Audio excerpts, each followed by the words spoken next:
ശവസംസ്കാരത്തിനിടയിൽ പണിയുമായി വരരുത്. ഇത് വെറുമൊരു ഭീഷണിയല്ല, മറിച്ച് അമേരിക്കയ്ക്കും ഇസ്രയേലിനും ഇറാൻ നൽകുന്ന കർശനമായിട്ടുള്ള താക്കീതാണ്. തങ്ങളുടെ മുൻ പരമോന്നത നേതാവായിട്ടുള്ള ആയത്തുള്ള അലി ഖൊമൈനിയുടെ അന്ത്യകർമ്മങ്ങൾ നടക്കുന്ന സമയത്ത് എന്തെങ്കിലും പ്രകോപനമുണ്ടായാൽ രാജ്യം നൽകുന്ന തിരിച്ചടി അതികഠിനമായിരിക്കും. വലിയൊരു ദുരന്തത്തിന്റെ നടുവിലാണെങ്കിലും സ്വന്തം പരമാധികാരം അടിയറവ് വയ്ക്കാൻ ഇറാൻ തയ്യാറല്ല എന്നതിന്റെ അസന്നിഗ്ധമായിട്ടുള്ള ഒരു പ്രഖ്യാപനമാണിത്. ഇസ്രയേൽ ഇറാൻ യുദ്ധത്തിന്റെ ആദ്യ ദിവസം നടന്ന വ്യോമാക്രമണത്തിലാണ് 3 പതിറ്റാണ്ടോളം ഇറാനെ നയിച്ച അലി ഖൊമൈനി കൊല്ലപ്പെട്ടത്. അദ്ദേഹത്തിന്റെ ഔദ്യോഗിക സംസ്കാര ചടങ്ങുകൾക്കായി രാജ്യം തയ്യാറെടുക്കുമ്പോഴാണ് ഇറാനിയൻ സൈനിക കമാൻഡറുടെ ഈ ശക്തമായിട്ടുള്ള മുന്നറിയിപ്പ് വരുന്നത്. ഇറാന്റെ ശത്രുക്കൾ, പ്രത്യേകിച്ചും അമേരിക്കയും ഇസ്രയേലും, ഈ സമയത്ത് തെറ്റായ കണക്കുകൂട്ടലുകൾ നടത്തരുതെന്നും രാജ്യത്തിന് നേരെ എന്തെങ്കിലും ഭീഷണി ഉണ്ടായാൽ സായുധ സേന നൽകുന്ന പ്രത്യാഘാതം വലുതായിരിക്കുമെന്നും Khatam al Anbiya central headquarters commander Ali Abdollahi വ്യക്തമാക്കി.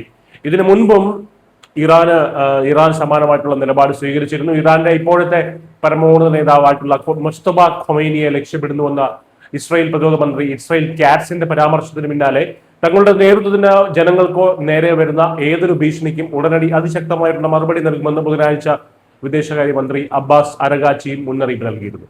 ഈ വാരാന്ത്യത്തിൽ ആരംഭിക്കുന്ന സംസ്കാര ചടങ്ങുകളിൽ വലിയ ജനപങ്കാളിത്തം ഉറപ്പാക്കാൻ parliament speaker Mohammad bugger Ghalibaf ആഹ്വാനം ചെയ്തിട്ടുണ്ട്.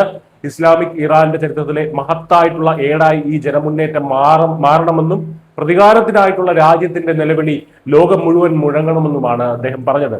ഫെബ്രുവരി 28-ന് കൊല്ലപ്പെട്ട ഖൊമൈനിയുടെ സംസ്കാര ചടങ്ങുകൾ ജൂലൈ 5 മുതൽ 7 വരെ ടെഹ്റാനിലും കോമിലുമായിട്ടാണ് നടക്കുന്നത്. ജൂലൈ 9-ന് മഷ്കദ നഗരത്തിൽ അന്തിമ ചടങ്ങുകൾ നടക്കും.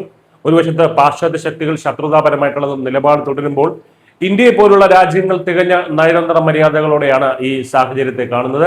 ഖൊമൈനിയുടെ സംസ്കാര ചടങ്ങുകളിൽ പങ്കെടുക്കാനും ഇന്ത്യയുടെ ആദരവ് അർപ്പിക്കാനുമായി വിദേശകാര്യ സഹമന്ത്രി പവിത്ര മാർഗരറ്റിയും ബീഹാർ ഗവർണർ സയ്യിദ് അദ ഹസ്നൈനും വെള്ളിയാഴ്ച ഇറാനിലേക്ക് തിരിക്കും. ചുരുക്കത്തിൽ ഒരു രാജ്യത്തിന്റെ വിലാപത്തെ അവരുടെ ദൗർബല്യമായി കാണരുതെന്ന ഓർമ്മപ്പെടുത്തലാണ് ഇറാൻ നൽകുന്നത്. ദുഃഖാചരണത്തിനിടയിലും രാജ്യത്തിന്റെ അതിർത്തികളും അഭിമാനവും സംരക്ഷിക്കാൻ അവർ സദാ ജാഗരൂകരാണ്. തങ്ങളുടെ പരമാധികാരത്തിന് മേലുള്ള ഒരു കടന്നുകയറ്റവും വെച്ച് പൊറുപ്പിക്കില്ല എന്ന ശക്തമായിട്ടുള്ള സന്ദേശമാണ് ഈ മുന്നറിയിപ്പിലൂടെ ഇറാൻ ലോകത്ത് നൽകുന്നത്.